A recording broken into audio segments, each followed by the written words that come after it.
I was a sort of late starter, really, by Melbourne standards. All my mates at primary school had already played 1 or 2 years in under-10s. My dad played, I think, 4 games for South Melbourne, and obviously, yeah, and he had a young family, and there was 5 in our family, four girls and myself.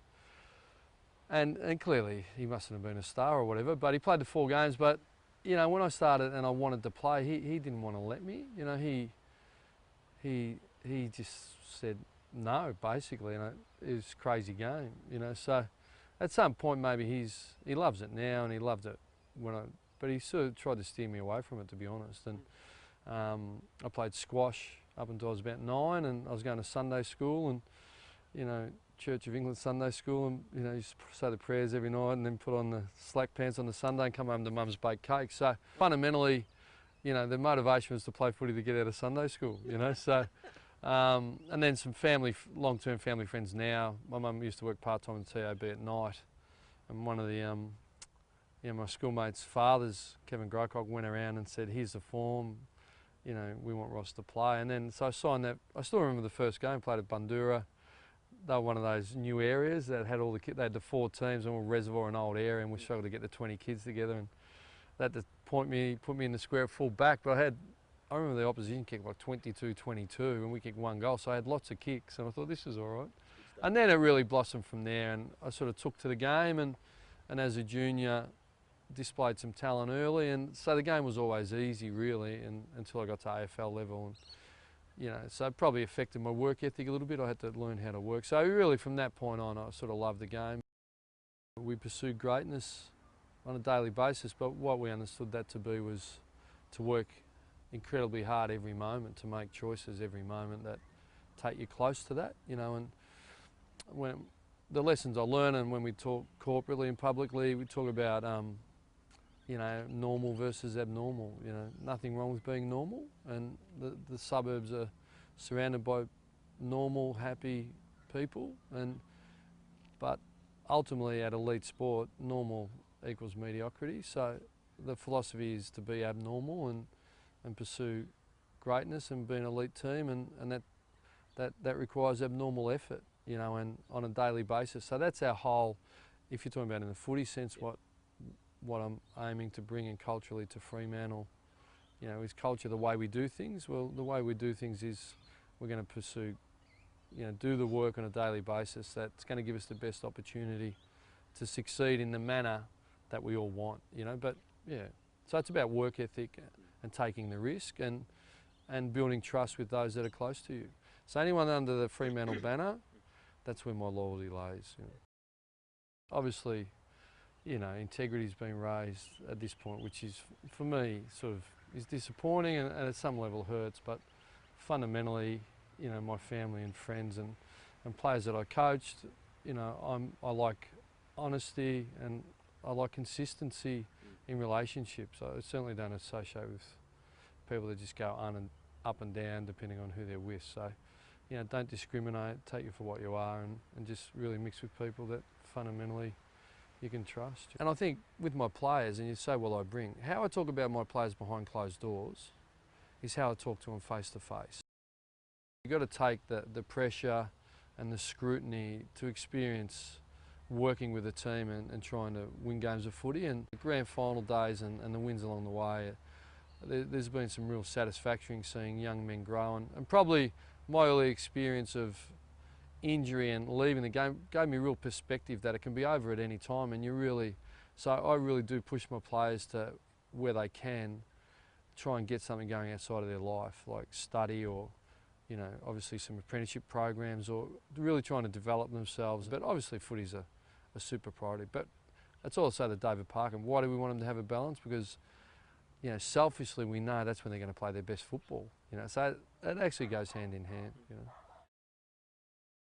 I'll hold them to account to high standards. You know, and I remember I read a quote once: "You show me a CEO that leaves early and arrives late, I'll show you a workforce that mirrors it. But conversely, you show me one that gets in there early and leads the way with hard work, and I'll show you a workforce that mirrors that as well." So I think, you know, and really respectful of the past, I think a common thread would be my work ethic, and I turn the blowtorch up on everyone, but I turn it up on myself first, and so I'm very hands-on, and I bring a strong work ethic, hold them account to high standards, and I think I've got a good balance between you know, organisation or the team driving the team, and the humanistic side trying to balance that up.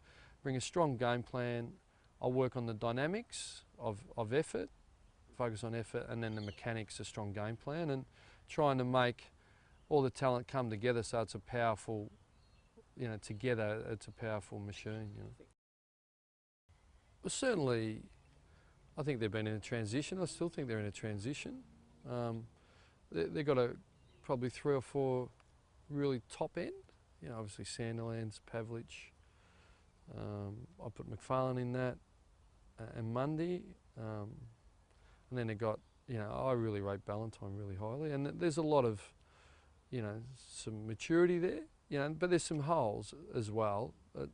I don't think I've inherited nirvana, you know, but certainly the transition is going to continue. When my quick assessment when I spoke to Chris Bond was pretty similar, you know, with like there's some emerging class through the midfield, you know, with Fife and Hill, you know, and Mundy, yeah, Morabito coming off Rico, but there's still some, and I think there's a few that have made some inroads as 2nd and 3rd year players, but from here it's, are you going to continue on like, you know, Silvani and Roberton and Subban have shown glimpses, but they really need to be stepping up from where they're at. So I think it's a list with a good runner there, then a strong game plan and everyone working really hard. We can really challenge consistently against the best teams, but I think we've got to prove that we can get over the top.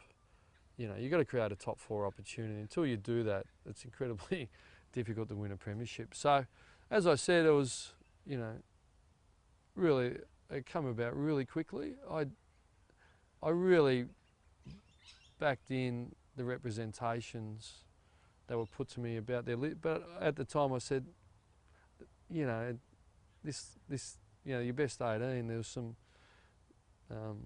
work to do.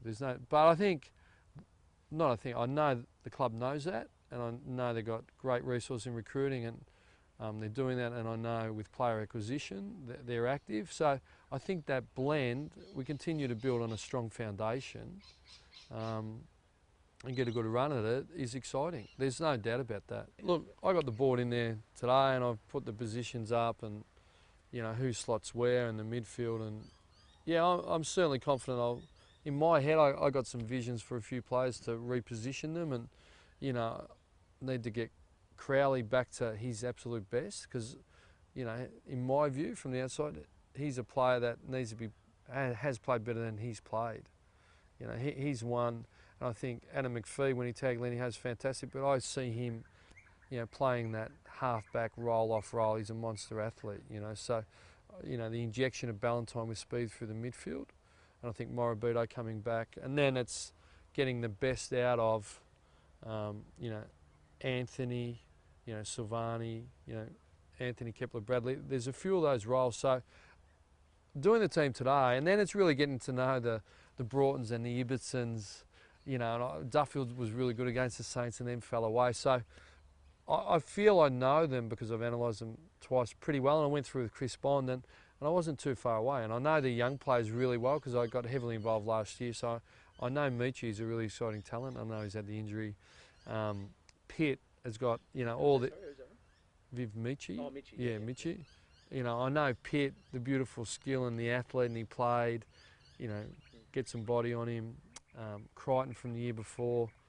I really liked Mellington myself. I think he's quick and he's hard. I really like Walter's skill and hardness, but we've got to develop AFL physically fit and mental toughness. So there's a bit there to work with. And look, after doing it, did an analysis the other, you know, and then there's, you know, Michael Johnson. I think he's got to take, you know, he can really develop even more than he has. So, you know, I feel like I know them. Even when I presented at St Kilda, my philosophy was let the cobblers do the cobbling. Once you get your good people in there and the principals and we're all on the same page, let them go. I've already had discussions with Brad Lloyd and Chris Bond. I understand who player acquisition, who's going, the trade week, what are the issues? So, and all with an aim of building a list that can compete for a fair period of time. Am I confident? Yeah, predicated on the fact that we do the work and we commit. I think there's going to be some challenges, no doubt, but I'm more confident with the experience I've got than I was 5 years ago. I'm not coming in to cut people off at their knees. I want to work with them. I want to continue to grow the club because obviously there's a lot going right there. Yeah. I'm really excited by the challenge. The decision's been made. It's about the future. It's an exciting time. An enormous amount of work. We've got to get systems and people with character and work ethic and pursue excellence to get to a standard that gives you an opportunity to win your premiership. So it doesn't guarantee anything, but I know without it, you're no chance.